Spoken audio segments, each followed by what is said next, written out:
Bonjour à toutes et tous, merci d'être là ce matin pour ce nouveau webinaire organisé par Manergie Industrie et en coparticipation avec WorldKinet. Aujourd'hui, nous allons parler de la fin de l'AREN et comment on peut anticiper cette transition et sécuriser vos coûts énergétiques. On va peut-être attendre un petit peu que tout le monde puisse avoir le temps de se connecter.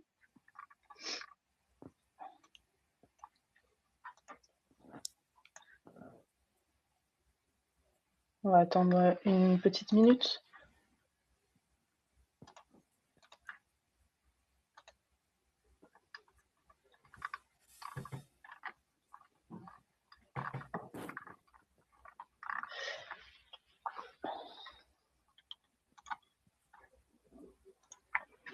Hop, et ben si vous êtes prêts, on va commencer.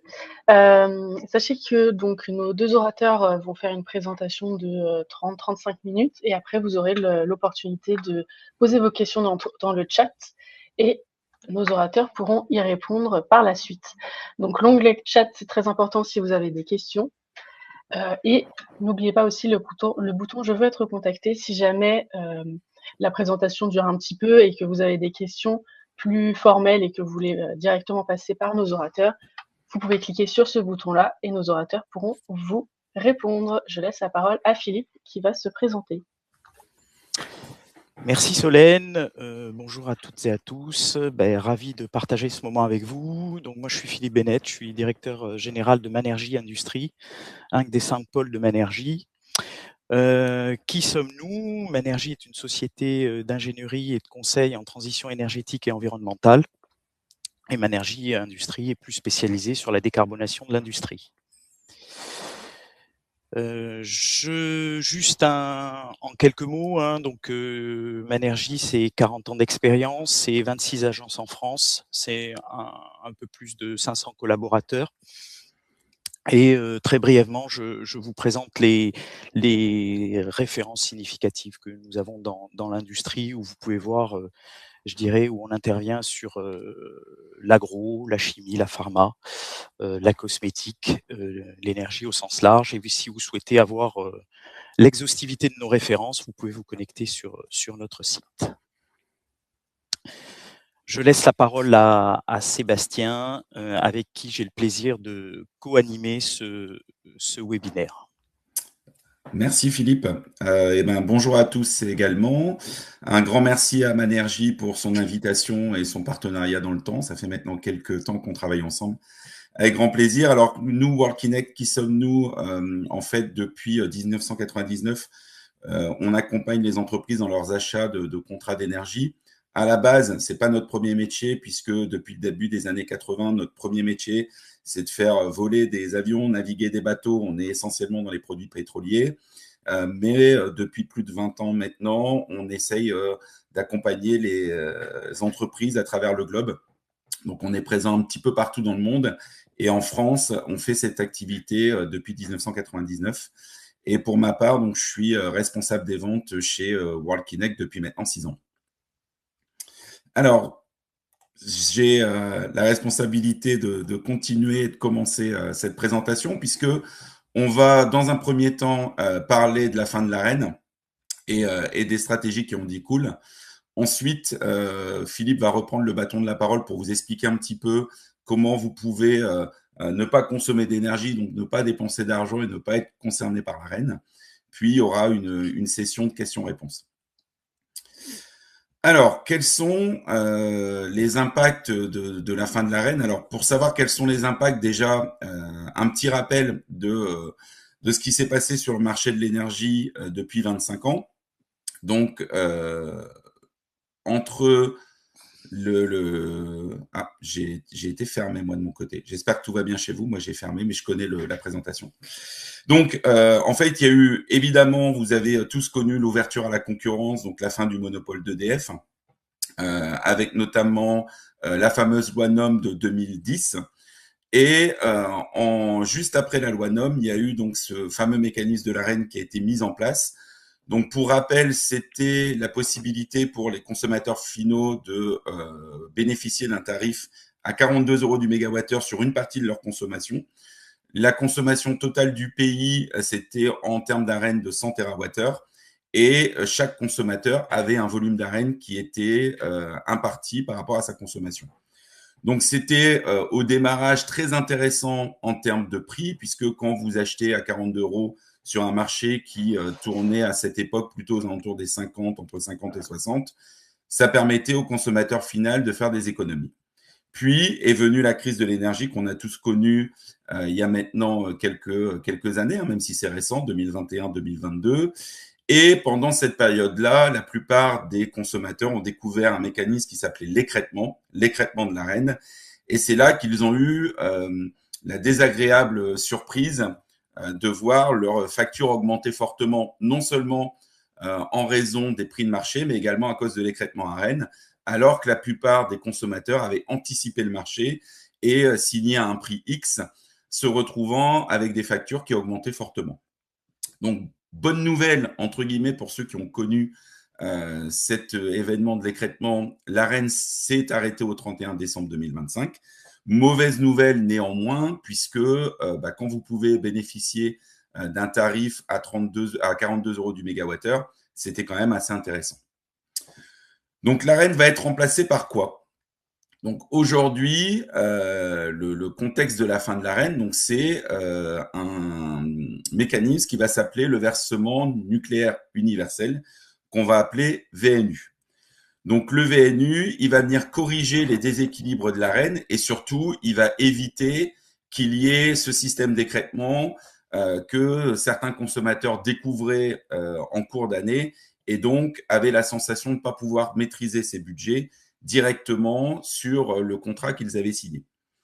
Parallèlement à ça, le VNU va aussi permettre de ne rien avoir à faire. Il n'y aura pas de négociation avec les fournisseurs puisque le VNU va être mis en place de manière automatique et géré par la CRE, la Commission de régulation de l'énergie. Alors concrètement, c'est quoi? Donc ça a été instauré, c'est récent, hein, c'est la loi de finances de 2025. C'est mis en place à partir du 1er janvier 2026, donc on est déjà sur le système du VNU.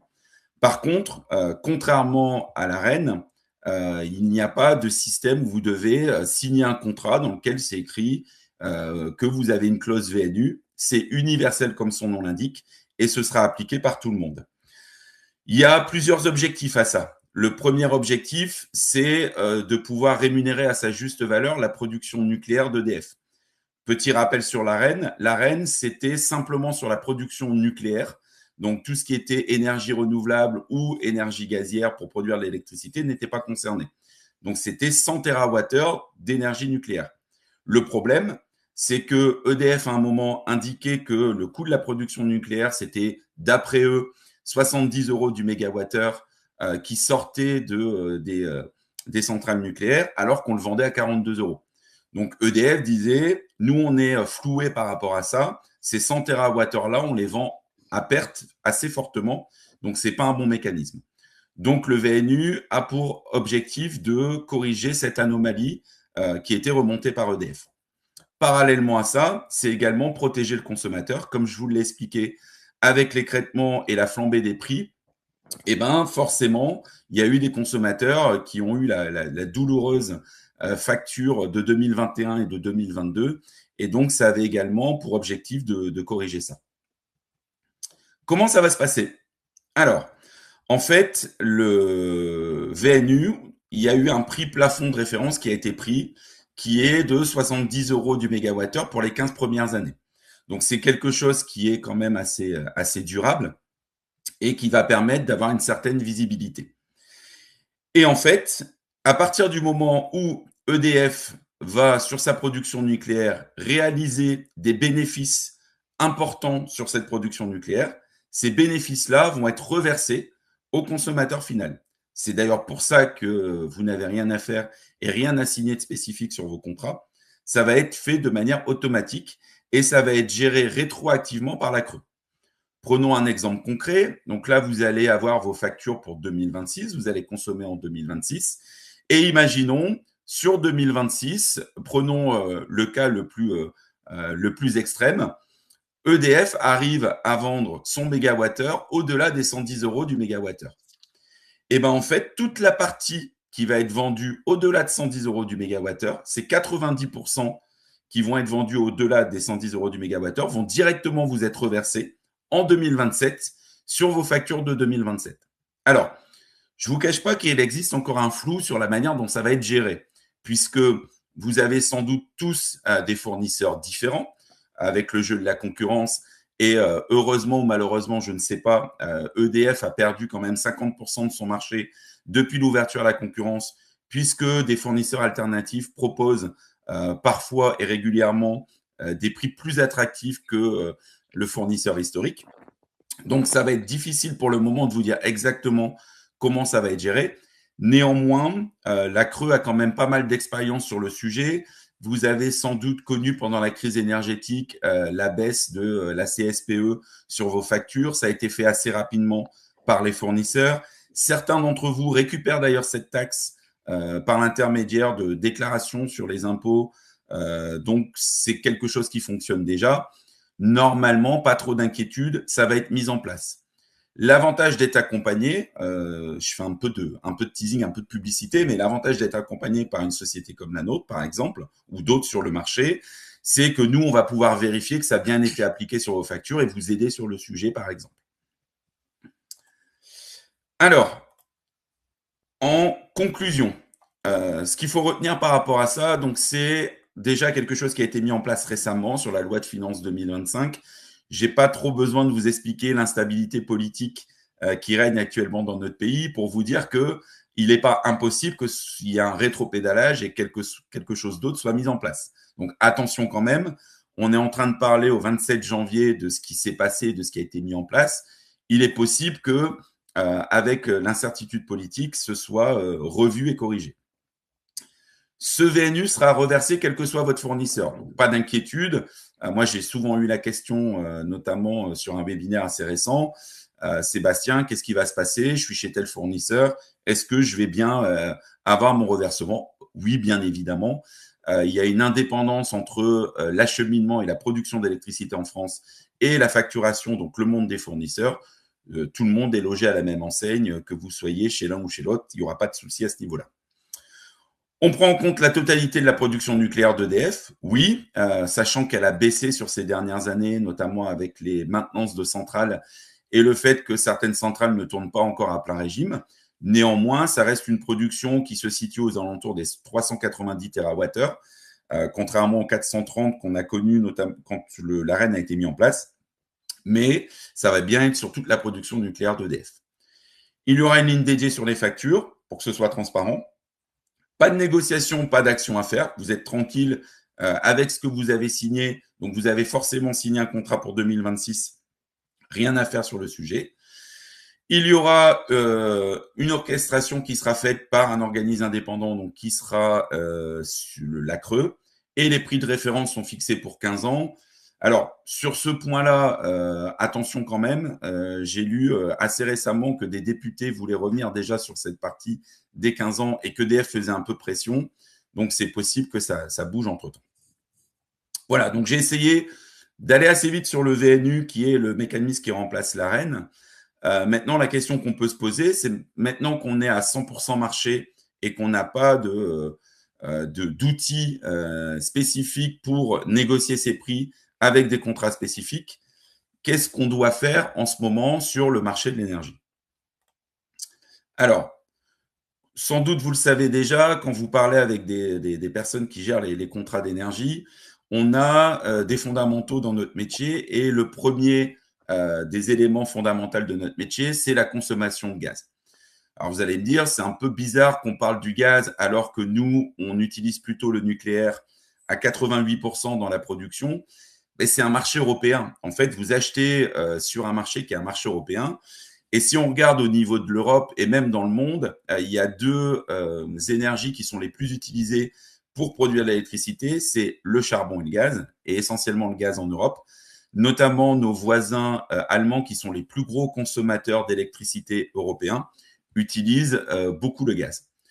Donc là, qu'est-ce qu'on peut voir? C'est que on a une baisse de la consommation de gaz par rapport à l'année dernière et qu'on reste dans la moyenne de ces 3 dernières années de consommation. Ce qui veut dire que malgré les politiques qui sont mises en place pour réduire la consommation de gaz en Europe et les incitations financières de certains pays, notamment la France, pour que la consommation de gaz chute, notamment dans le cas des émissions de CO2. On n'y arrive pas et on consomme toujours beaucoup de gaz en Europe. Donc, cette consommation de gaz a un impact direct sur les prix de l'électricité, mais aussi, si vous consommez du gaz, directement sur les prix gaziers.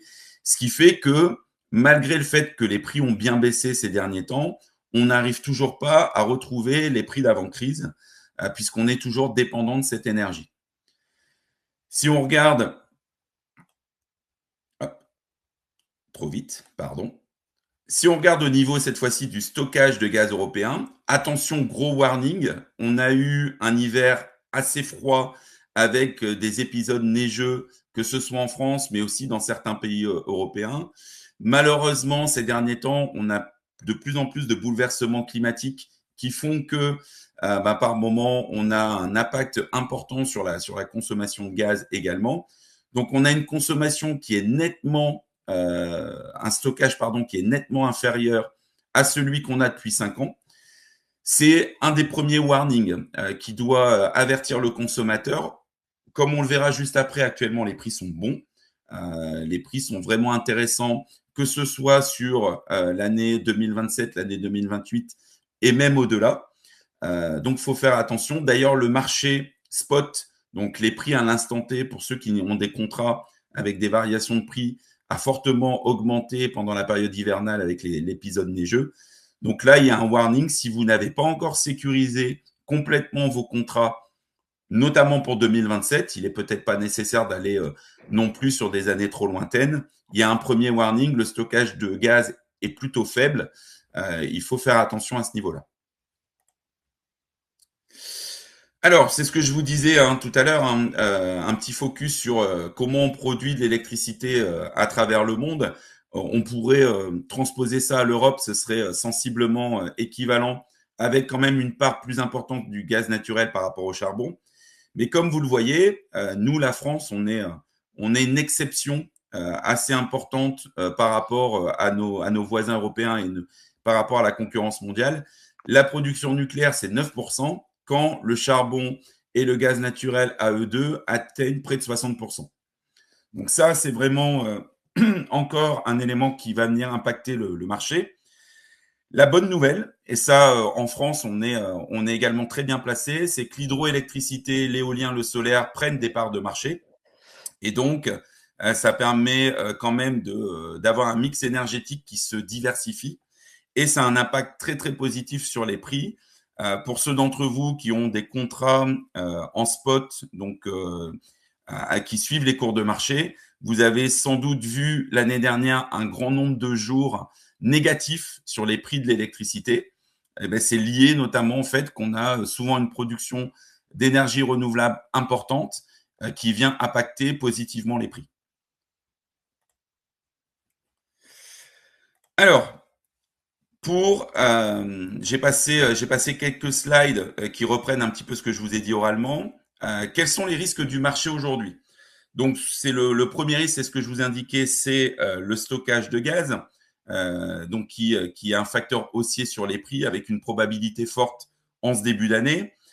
Un hiver plus froid que les précédents, donc l'hiver a deux impacts. Le premier, c'est qu'il nous fait consommer du gaz. Le deuxième, c'est que généralement, on a moins de solaire et on a également moins de production éolienne puisqu'on a eu plutôt de la neige et plutôt des épisodes sans grand vent, même s'il y a eu une tempête sur la partie bretonne du pays. Le ralentissement économique aux États-Unis et les tarifs douaniers, ça, c'est plutôt un facteur baissier, puisque à partir du moment où on a un ralentissement économique, on a moins de consommation. Et donc, normalement, c'est un facteur baissier. C'est plutôt court-termiste puisque des solutions sont trouvées et que généralement, les industriels que vous êtes, vous vous adaptez par rapport à ça et vous continuez quand même de trouver des nouveaux clients et heureusement. On attend toujours cette paix entre la Russie et l'Ukraine. Alors, petite parenthèse par rapport à ça, on me pose souvent la question de dire, oui, mais est-ce qu'il ne faut pas attendre que Trump ou Poutine arrivent à trouver une paix avec l'Ukraine? En fait, s'il y a paix, par exemple, si l'accord de paix est signé demain, on considère qu'il faudrait à peu près entre 1 an et 1 an et demi pour remettre en marche les pipelines qui viennent de la Russie pour réavoir du gaz naturel russe. En plus de ça, on a signé des contrats assez long terme de GNL avec certains pays, dont les États-Unis. Et aujourd'hui, il serait difficile de rétropédaler financièrement pour réavoir du gaz russe. Donc cette possibilité-là, elle est plutôt court-termiste en termes de marché, puisque ça enverrait un signal positif sur le marché, ça ferait sans doute baisser les prix dans un premier temps.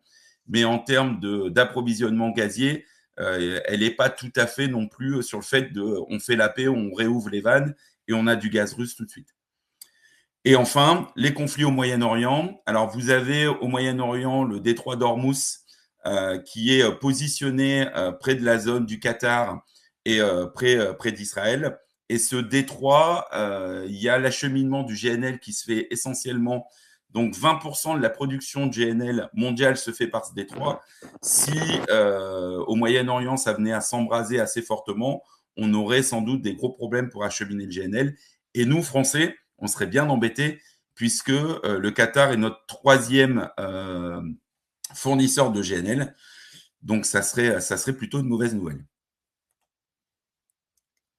Les prix, vous n'osiez pas le dire, mais je pense que c'est un élément que vous attendiez. Combien on va payer et comment? Alors, combien vous allez payer? Le graphe, il est assez parlant. Hein. Si on regarde l'année 2025, on a quand même connu une baisse importante des prix. Petite lecture de ce que vous voyez là. Donc, vous avez l'année 2027 qui est l'année ici la plus basse en prix. L'année 2028 un tout petit peu plus cher et l'année 2029 également un tout petit peu plus cher. Alors, cette tendance doit vous inciter normalement, si ça n'est pas déjà fait, puisque sans doute beaucoup d'entre vous ont sécurisé à long terme pour se donner de la visibilité. Mais si ce n'est pas fait, ça doit vous donner envie quand même de sécuriser l'année 2027. Comme on peut le voir, il y a un petit sursaut là en ce début d'année. C'est notamment lié à ce que je vous expliquais sur le gaz, sur le froid. Donc, mais quand on est sur un prix moyen acheté par les fournisseurs sur la bourse des énergies à 51 €, ça veut dire qu'aujourd'hui, vous pouvez négocier en fonction de votre profil de consommation, en fonction de vos variations de consommation. Chez certains industriels, vous pouvez trouver un prix aux alentours de 60 € du mégawattheure. Je vous rappelle qu'on a connu une moyenne des prix en 2024 sur le marché français à près de 100 € et en 2025 à près de 80 €, ce qui fait qu'on est quand même revenu dans des niveaux de prix qu'on n'avait plus connus depuis 2021. Donc là, le signal prix est bon. Vous pouvez sécuriser également 28-29. Certains fournisseurs proposent également du 2030. Attention, quand vous allez sécuriser vos contrats, si vous prenez un contrat de 3 ans, l'année 2029 étant plus chère que 28 et 27, elle va impacter votre prix un petit peu à la hausse. Moi, je vous conseille plutôt de négocier année par année. Vous pouvez signer un contrat de 3 ans avec des prix par année. Comme ça, vous pouvez bien vérifier que votre fournisseur suit bien le marché et qu'il ne va pas venir cacher, entre guillemets, de la marge sur votre dossier parce que vous prenez un contrat de 3 ans avec un prix lissé. Moi, je vous invite plutôt à séparer les prix pour avoir une vraie visibilité. Ce graphe ne vous montre pas les prix spot, donc les prix du moment, les prix de l'année 2026. Sachez que sur 2026, les prix sont remontés quand même assez fortement à la hausse, puisque si vous n'aviez pas négocié votre contrat et que vous deviez signer un contrat pour février 2026, le prix est passé d'à peu près 74 € du mégawattheure à 101 €. Donc, il y a un impact quand même assez important. 101 €, c'est le double du prix si vous fixez votre année 2027 maintenant.